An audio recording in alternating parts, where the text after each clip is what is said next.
അസ്സലാമലൈക്കും. ഇന്ന് ഞാൻ ഷെയർ ചെയ്യുന്നത് പൊറാട്ടൻ്റെ റെസിപ്പിയാണ്. തക്കാളി പൊറാട്ട. നല്ല ടേസ്റ്റ് ആയിട്ടുള്ള പൊറാട്ടയാണിത്. വളരെ എളുപ്പത്തിൽ ഉണ്ടാക്കിയെടുക്കാൻ പറ്റിയ പൊറാട്ടയാണ്. എന്നാൽ നല്ല ടേസ്റ്റിയാണ്. അപ്പോൾ എല്ലാവരും ഒന്ന് ട്രൈ ചെയ്യുക. ഇതിൻ്റെ കളർ കൊണ്ട് തന്നെ കുട്ടികൾക്കൊക്കെ നല്ല ഇഷ്ടമാണ്. നല്ല റെഡ് കളറിൻ്റെ തക്കാളി ആണെങ്കിൽ ഒന്നും കൂടി റെഡ് കളറിൽ കിട്ടിയ പൊറാട്ട. അപ്പോൾ കുട്ടികൾക്കൊക്കെ നല്ല ഇഷ്ടമാണ്. എല്ലാവരും ഒന്ന് ട്രൈ ചെയ്യുക. ഞാൻ വീഡിയോയിലോട്ട് പോവാം. അപ്പോൾ ഈ റെസിപ്പിക്ക് ഞാനിവിടെ ഒരു മീഡിയം സൈസ് ഒരു 4 തക്കാളി എടുത്തിട്ടുണ്ട്. ഇത് അത്യാവശ്യം വലിയ തക്കാളിയാണ്. ഇനി ചെറുതാണെങ്കിൽ 5 എടുത്തോളൂ. എന്നിട്ട് ഇതിൻ്റെ മേലത്തെ പോർഷൻ ഇത് കട്ട് ചെയ്തിട്ട് നമുക്കൊരു മിക്സിയുടെ ജാർ എടുക്കാം. ഇതിലോട്ട് ഈ മേലത്തെ ഭാഗം കട്ട് ചെയ്തിട്ട് നമുക്കിതൊന്ന് റാൻഡംലി മുറിച്ചിടാം. മേലത്തെ ഈ ഭാഗം കട്ട് ചെയ്യണം കേട്ടോ. നമുക്കിതൊന്ന് പ്യൂരി എടുക്കണം. അപ്പോൾ അതിന് വേണ്ടിയിട്ടാണ്. ഇപ്പോൾ റാൻഡംലി മിക്സിയുടെ ജാറിലോട്ട് ഇത് കട്ട് ചെയ്തിടുക.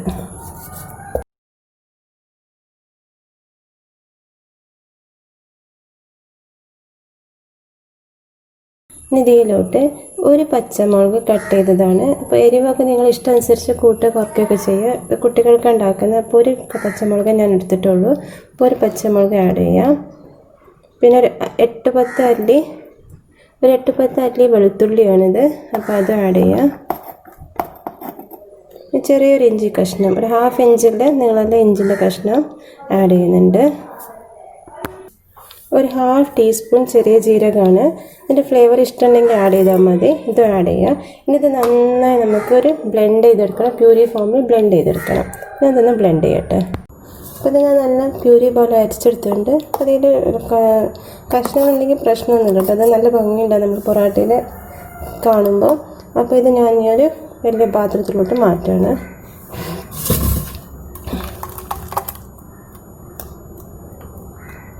വെള്ളം ചേർക്കരുതിട്ട്. ഇത് അരയ്ക്കുമ്പോൾ വെള്ളമൊന്നും ചേർക്കാതെ തന്നെ അരക്കണത്.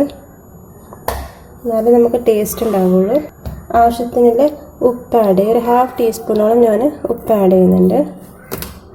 ഇത് 2 കപ്പോളം ഗോതമ്പ് പൊടിയാണ്. അപ്പോൾ ഇത് നമ്മൾ കുറേശ്ശെ ആഡ് ചെയ്യുന്നുള്ളൂ. നമുക്ക് ഇതിൽ കുഴച്ചെടുക്കണം. വെള്ളമൊന്നും ചേർക്കാതെ ഈ ഒരു പ്യൂരി കൊണ്ട് വേണം നമുക്ക് ഗോതമ്പ് പൊടി കുഴച്ചെടുക്കാൻ. അപ്പോൾ ആദ്യം തന്നെ ഫുൾ ആഡ് ചെയ്യരുത്. ഇപ്പോൾ കുറേശ്ശെ ആഡ് ചെയ്തിട്ട് വേണം നമുക്കത് കുഴച്ചെടുക്കാൻ. അപ്പോൾ ഞാൻ ഇപ്പോൾ ഏകദേശം ഒരു 1.5 കപ്പോളം ആഡ് ചെയ്യുന്നുണ്ട്. എന്നിട്ട് കുഴച്ചിട്ട് ഈ പൊടി വേണമെങ്കിൽ ഫുൾ 2 കപ്പ് എടുക്കുന്നുള്ളൂ. നമ്മൾ ചപ്പാത്തിയൊക്കെ കുഴക്കുന്ന രീതിയിൽ ഇത് കുഴച്ചെടുക്കണം. അപ്പോൾ ഞാൻ ഇപ്പോൾ ഫുൾ 2 കപ്പ് ആഡ് ചെയ്തിട്ടോ. പിന്നെ ഈ ഒരു ഇല ഇവിടെ നല്ല ഇഷ്ടമാട്ടോ ഇതിൻ്റെ ടേസ്റ്റ്. അപ്പോൾ ഈ ഇല നിങ്ങൾക്ക് താല്പര്യം ഉണ്ടെങ്കിൽ ഇത് ചെറുതാക്കി കട്ട് ചെയ്തിട്ട് ഈ സമയത്ത് ഇത് ആഡ് ചെയ്യട്ടെ. അപ്പോൾ ഞാനിത് ആഡ് ചെയ്യുന്നുണ്ട്. അപ്പോൾ നിങ്ങൾ വീട്ടിൽ മല്ലിയില ഉണ്ടെങ്കിൽ അത് 2 ടേബിൾ സ്പൂണോളം അത് ആഡ് ചെയ്താലും മതി. ഇനി ഫ്ലേവർ ഇഷ്ടമാണെങ്കിൽ ആഡ് ചെയ്താൽ മതി കേട്ടോ. അപ്പോൾ ഞാനിതൊന്ന് ചെറുതാക്കി പീസാക്കി ആഡ് ചെയ്യുന്നുണ്ട്. കുഞ്ഞിലി കട്ട് ചെയ്തിട്ട് ഇത് ആഡ് ചെയ്യുക. എന്നിട്ട് നമ്മൾ ചപ്പാത്തി കുഴക്കുന്ന രീതിയിൽ ഇത് കുഴച്ചെടുക്കണം.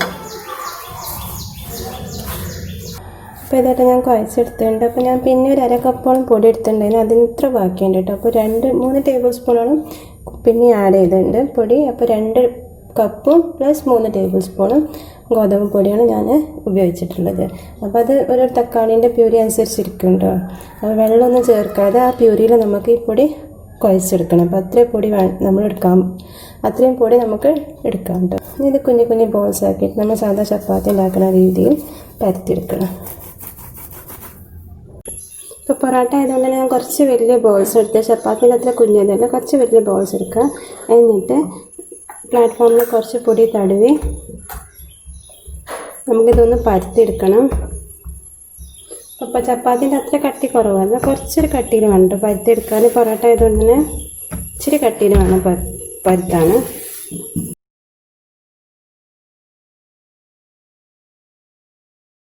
അപ്പോൾ ഇതായിട്ട് ഈ ഒരു കട്ടിയിൽ ഈ ഒരു തിക്നെസ്സിൽ പരത്തിയെടുക്കട്ടില്ല. അപ്പോൾ ഞാൻ ഓരോന്ന് പരത്തി ചൂടാട്ടോ. അല്ലെങ്കിൽ ഇത് കുറേ സമയം വെക്കുമ്പോഴേക്കും വെള്ളം ഉള്ളതുകൊണ്ട് കുറേ സമയം വെക്കുമ്പോഴേക്കും ഇത് പിന്നെ ശരിയായി കിട്ടില്ല. അപ്പോൾ ഞാൻ ഓരോന്ന് പരത്തി ചൂടാണ്. അപ്പോൾ ഇതിങ്ങനെ ചുട്ടെന്ന് കാണിച്ചു തരാം. ഒരു പാൻ വെച്ചിട്ടുണ്ട് ചൂടാവാൻ. പാനിപ്പോൾ ചൂടായിട്ട് ഇനി നമ്മൾ പരത്തി വെച്ച ഒരു പൊറോട്ട തീരത്തിടുക.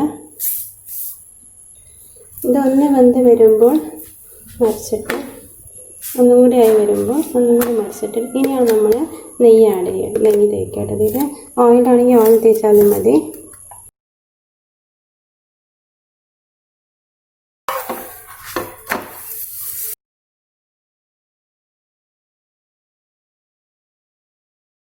നല്ല കളറിലെ പൊറോട്ടയാണ്. റെഡ് കളറ് തക്കാളി, നല്ല റെഡ് കളറിലെ തക്കാളി ആണെങ്കിൽ കുറച്ചും കൂടി കളറ് കിട്ടും. അതിന് തിരിച്ച് മറിച്ചിട്ട് നമുക്ക് പൊറോട്ട ഒന്ന് വേവിച്ചെടുക്കാം. ഇതിപ്പോൾ ആയിട്ടുണ്ട്. ഇതേ രീതിയിൽ ബാക്കിയുള്ള പൊറോട്ടകൾ നമുക്ക് വേവിച്ചെടുക്കാം. അപ്പോൾ ഇതായിട്ട് റെഡി ആയിട്ടുണ്ട്. നമ്മൾ കളർഫുള്ളായി നല്ല റെഡ് കളറായിട്ടുള്ള പൊറോട്ട റെഡി ആയിട്ടുണ്ട്. നല്ല ടേസ്റ്റി ആയിട്ടുള്ളൊരു പൊറോട്ടയാണ്. അപ്പോൾ ഇത് നമുക്ക് ഒരു കറിയും കൂട്ടാനും കഴിക്കാൻ നല്ല ടേസ്റ്റിയാണ് കേട്ടോ. അപ്പോൾ ഞാൻ ഇത് സെർവ് ചെയ്തിട്ടുള്ളത് ഓണിയൻ ചട്നി ഉപയോഗിച്ചാണ്. നല്ലൊരു കോമ്പിനേഷനാണ് ഓണിയൻ ചട്നി പൊറോട്ടയ്ക്ക്. അപ്പോൾ എല്ലാവരും ഒന്ന് ട്രൈ ചെയ്യുക. എന്നിട്ട് ഫീഡ്ബാക്ക് കമൻറ്റിൽ അറിയിക്കുക.